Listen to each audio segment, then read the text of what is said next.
오늘의 육아 헤드라인입니다. 전국 23개 병원 응급실을 찾은 15세 이하 환자를 분석한 결과 어린이 청소년 보행자 교통사고가 오후 5시에 가장 많이 일어나는 것으로 나타났습니다.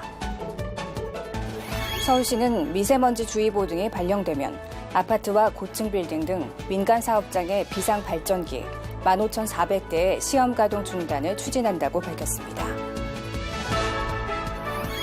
식품안전당국은 비브리오 폐혈증을 일으키는 비브리오균의 검출 시기가 왔기에 어패류 섭취에 주의를 해야 한다고 당부했습니다. 이상 오늘의 육아 헤드라인이었습니다. 산모 신생아 건강관리 지원제도에 대해서 들어보셨습니까? 전문 교육을 받은 산모 신생아 건강관리사가 출산 가정을 방문해 산모의 건강 회복을 돕고 신생아를 보살펴 출산 가정의 경제적 부담을 덜어주는 제도인데요. 혜택 대상자인지의 여부는 주소직 관할 보건소나 보건복지상담센터 129번을 통해 상담해 보시기 바랍니다. 육아포커스 첫 소식부터 만나보시죠. 어린이 청소년 보행자 교통사고가 오후 5시에 가장 많이 일어나는 것으로 나타났습니다. 서울대병원이 2013년부터 2016년까지 4년간 전국 23개 병원 응급실을 찾은 15세 이하 환자 6,958명을 분석한 결과 보행 중 교통사고를 당해 숨진 어린이는 52명이었습니다. 어린이 교통사고는 오전 9시 이후부터 점점 늘어 오후 5시 때에 전체 사고의 22.4%가 집중되며 최고조에 달했습니다. 이 시간대는 사망률도 1%로 평균치를 웃돌았습니다.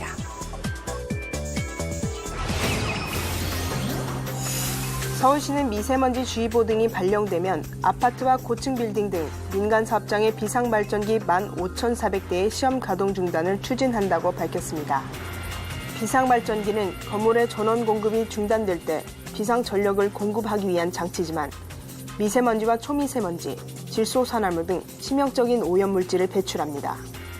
이에 따라 서울시는 미세먼지가 심각할 때 공공기관은 비상발전기 운전 중단을 의무화하고 민간 사업장은 전기안전관리 대응업체의 동참을 최대한 끌어낼 계획입니다. 성희롱이나 폭력이 발생해도 사제지간이란 이름 아래 제대로 드러나지 않는 경우가 많은데 단호히 처벌해야 한다는 목소리가 나옵니다. 쉬는 시간 덩치 큰 남학생이 여교사 뒤에서 어깨에 손을 올리고 주위 학생들은 이 모습을 지켜보며 웃습니다. 이처럼 학생이 교사를 대상으로 저지르는 성희롱은 이제 그냥 넘기기 어려운 수준입니다. 교육부에 따르면 학내 교권보호위원회에 올라온 학생에 의한 교사 성희롱 문제는 2013년 62건이었는데 이후 매년 증가해 지난해에는 141건이 됐습니다. 4년 새 배 이상 늘어난 겁니다.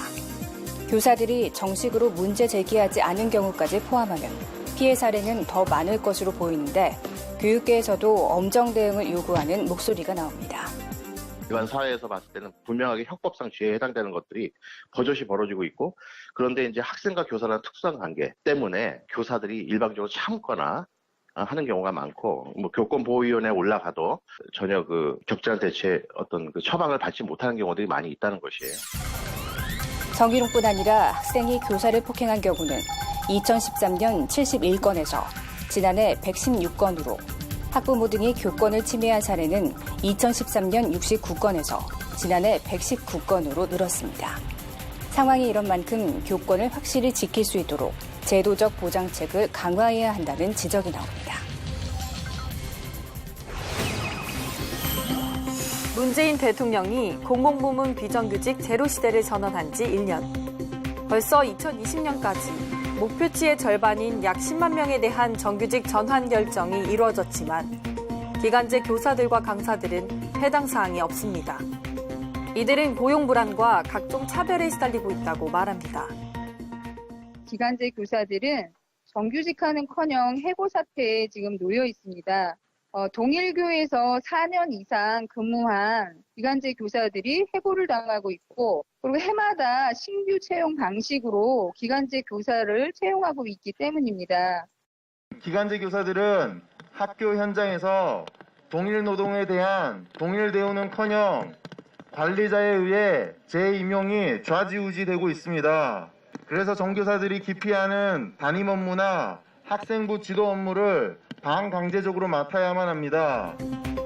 영양사와 조리사 등 학교 비정규직 노동자들의 사정도 별반 다르지 않습니다. 정규직 전환이 실질적으로 각 시도 교육청 토탈 11% 정도밖에 되지 않았습니다. 그런데 문제는 그 11%의 전환 대상에 들어가지도 못한 직종들이 너무 많다는 거죠. 고용노동부가 지난해 10월 발표한 실태 조사 결과에 따르면 공공부문 중 교육 분야 정규직 전환 비율은 29.6%로 가장 낮아 처우 개선과 대책 마련을 요구하는 목소리가 나오고 있습니다.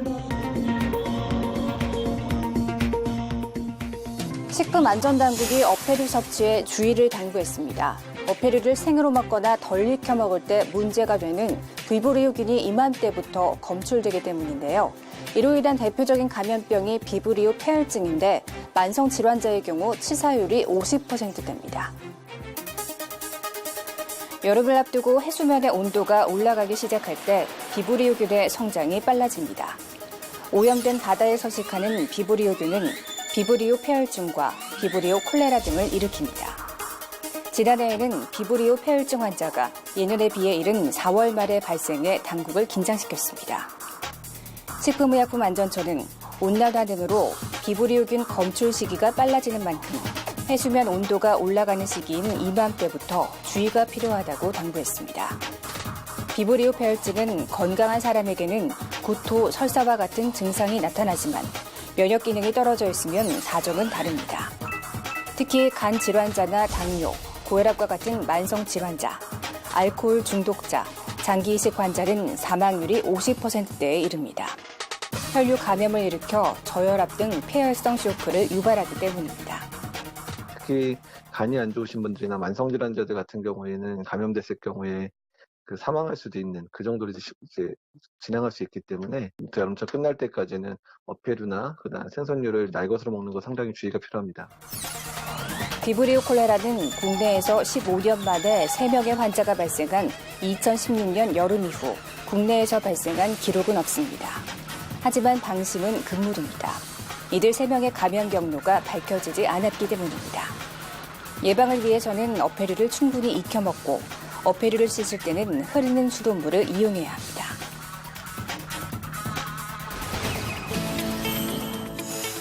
날씨만 더워지면 어느새 찾아오는 무좀. 단순히 각질만 생긴 것으로 보고 습진약으로 때우기 십상입니다. 하지만 무좀인데 습진약을 바르면 증상을 악화시키고 방치하면 2차 감염까지 올 수 있습니다. 습진 연고를 바르면서 더 병을 키우거나 그런 경우가 많거든요. 발이 가려서 긁다 보면은 균이 감염이 되면은 연조균염이라고 해서 되게 많이 붓고 아프고 오한도 나고 그렇게 고생하시는 경우를. 무좀은 매년 70만 명 이상이 걸릴 정도로 익숙한 질환인데 특히 5월부터 환자가 급격히 늘어납니다. 따라서 이맘때 증상이 의심되면 병원을 찾아 정확히 진단받는 게 중요합니다. 무좀은 습진이나 접촉성 피부염과 겉보기에는 비슷하지만 실제로 구분해내는데 채 5분도 걸리지 않습니다.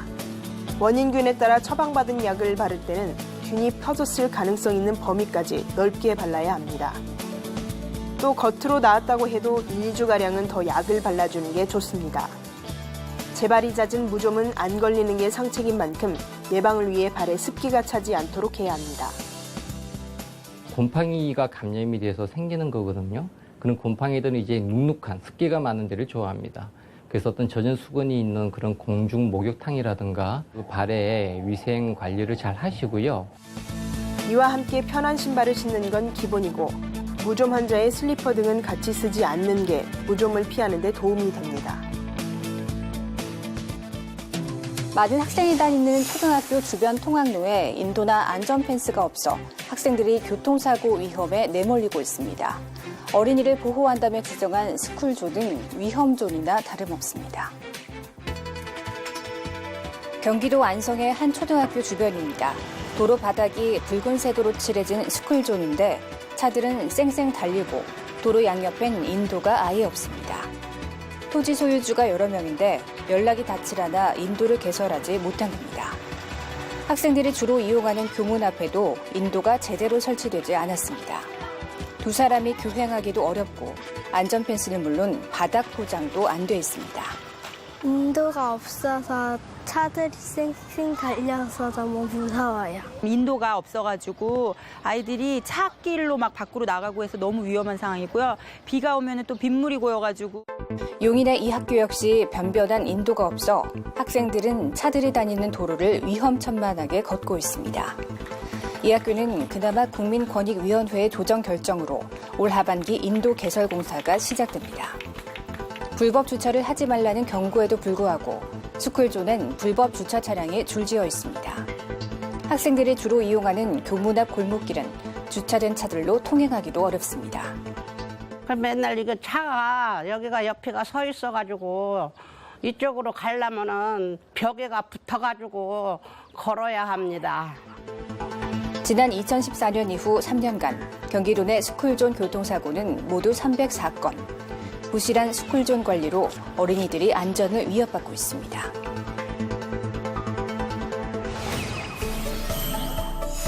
자궁경부암은 한 해 환자만 3,500명이 넘을 정도로 흔한 질병입니다. 여성 암 가운데 7번째로 많습니다. 최근 20, 30대 여성에서 자궁경부암 환자가 늘고 있습니다.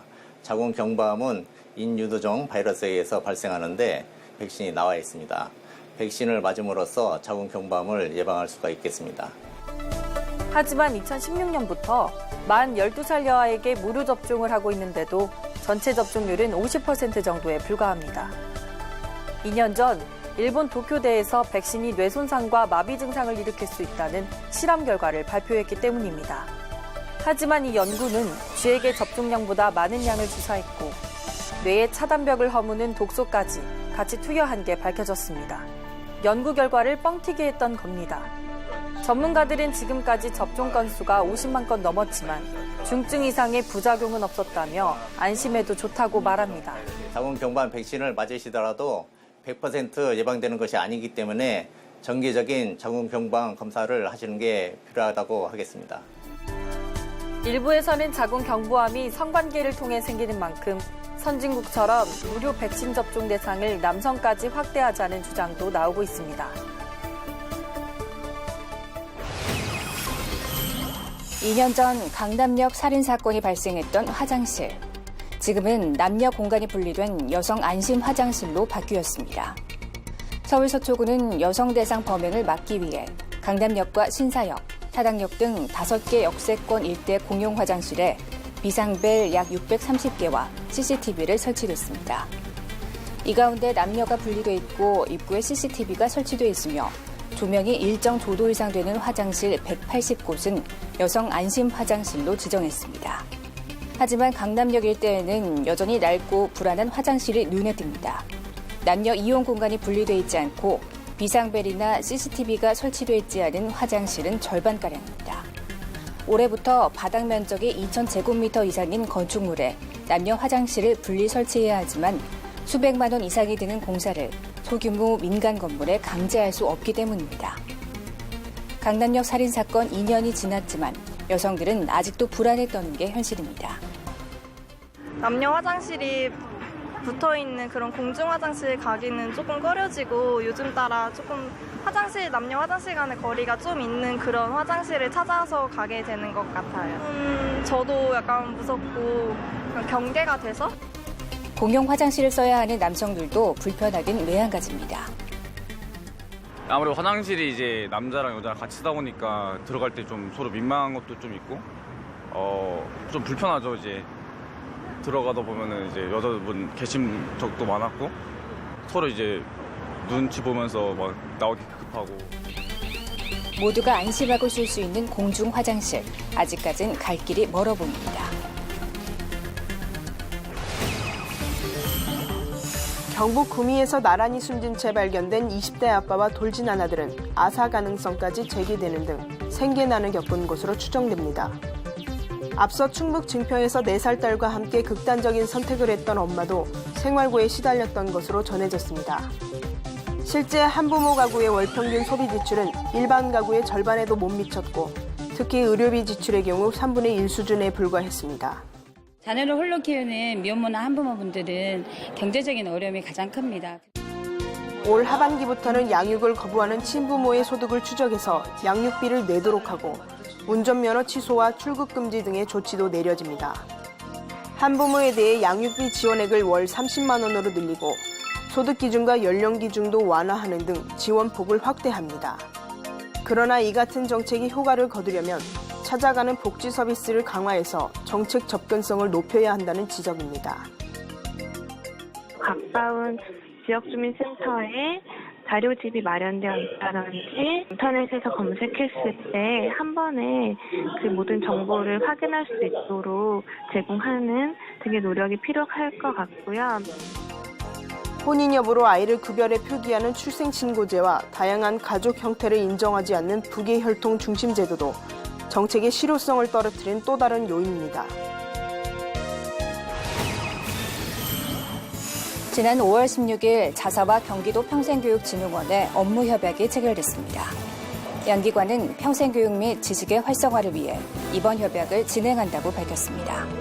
이번 협약식에는 자사 신경식 회장, 배우영 사장, 경기도 평생교육진흥원 유도련 원장, 윤정식 단장, 천창호 본부장 및 관계자 등이 참석했습니다. 자사 신경식 회장은 인사말을 통해 이번 업무 협약을 계기로 육아방송과 경기도 평생교육진흥원 간 우수한 콘텐츠 교류를 통해 양기관이 한층 더 발전돼 나가기를 바란다고 말했습니다. 주요 협약 내용은 경기도 평생교육진흥원과 육아방송의 콘텐츠 교류 및 경기도 평생교육진흥원 지식 서비스의 활성화 등이 담겨 있습니다. 경기도 평생교육진흥원은 어린 청소년에서부터 노인에 이르기까지 전 계층에 대한 평생교육 서비스를 제공을 하고 있습니다. 오늘 육아방송과의 MOU를 통해서 육아들의 소양 함양과 또 학부모들에 대한 평생교육에 관한 프로그램을 저희가 더 보강을 하게 됐습니다. 앞으로 저희 평생교육 활성화에 이 분야에 대한 지원을 확대해 나가도록 하겠습니다. 저희 육아방송과 경기도 평생교육진흥원은 평생교육 및 지식의 활성화를 위해 지속적인 업무 공조와 협력을 다해 나갈 방침입니다. 지난 5월 18일 국회의원 회관에서 좋은 부모 되기 운동 9주년 기념식 및 시상식이 성황리에 개최됐습니다. 이날 행사에는 김회숙 사단법인 가정을 건강하게 하는 시민의 모임 이사장, 남인순 국회 여성가족위원장, 이주영 국회의원, 이숙진 여성가족부 차관을 비롯한 사회 각계 인사가 참석해 자리를 빛냈습니다. 김회숙 이사장은 개회사를 통해 우리 모두 부모의 마음으로 내 아이, 남의 아이를 함께 귀하게 여기면서 자녀들의 건강한 성장 발달을 지원하고 우리 사회를 사람 살기 좋은 사회로 만들자고 말했습니다.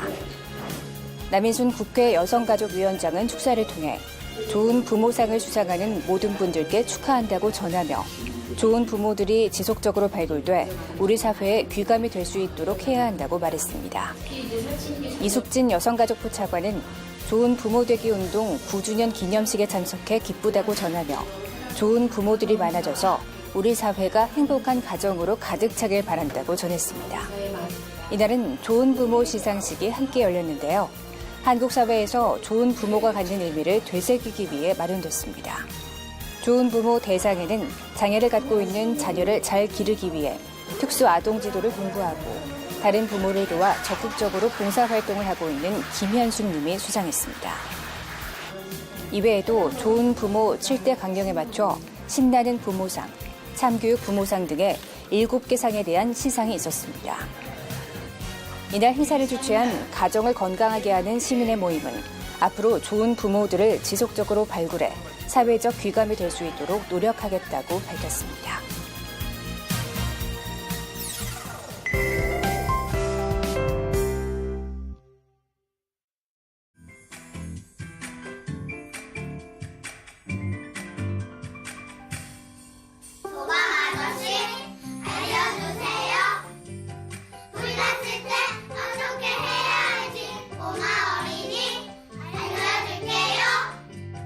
불났을 때 이렇게 해야 해요.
감기가 일주일 이상 지속되거나 호흡이 편하지 않고 가슴 통증이 있는 경우 폐렴을 의심해 봐야 합니다.